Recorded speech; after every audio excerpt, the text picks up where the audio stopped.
ভাবতে পারেন ফুটবল ইতিহাসের সবচেয়ে বড় এক অধ্যায় শেষ হতে যাচ্ছে। কোটি কোটি ভক্তের হৃদয় ভেঙে দিয়ে আন্তর্জাতিক ফুটবলকে বিদায় জানাতে যাচ্ছেন ক্রিস্টিয়ানো রোনালদো। 24 সেপ্টেম্বর ওয়েলসের বিপক্ষে ম্যাচটি হতে পারে পর্তুগালের জার্সিতে তার শেষ ম্যাচ। তাহলে কি শেষবারের মতো জাতীয় দলের জার্সিতে দেখা যাবে CR7-কে?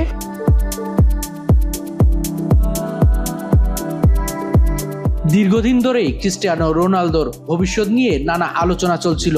অবশেষে সেই জল্পনার অবসান হতে যাচ্ছে।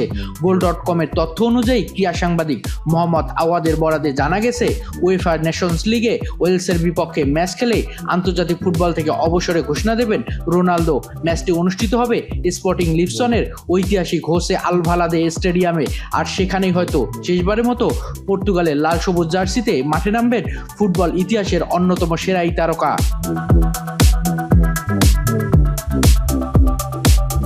নতুন কোচ জর্জ জেসুসও জানিয়েছেন তিনি দলে বড় ধরনের পরিবর্তন আনতে চান না।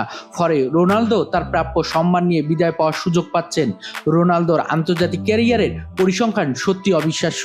233টা আন্তর্জাতিক ম্যাচে 146টি গোল, যা আন্তর্জাতিক ফুটবলের ইতিহাসে সর্বোচ্চ। এছাড়া তিনি পর্তুগালকে এনে দিয়েছেন 2016 সালের ইউরো চ্যাম্পিয়নশিপ এবং 2টি উয়েফা নেশনস লিগ শিরোপা।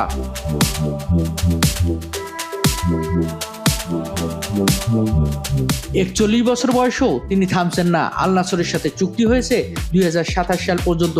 তাই আন্তর্জাতিক ফুটবলকে বিদায় জানালেও ক্লাব ফুটবলে তাকে আরও দেখা যাবে। তবে একটি স্বপ্ন এখনও বাকি। এখন পর্যন্ত রোনালদোর ক্যারিয়ারে গোল 976টি। অবসরের আগে তিনি ছুঁতে চান অবিশ্বাস্য 1000 গোলের মাইলফলক।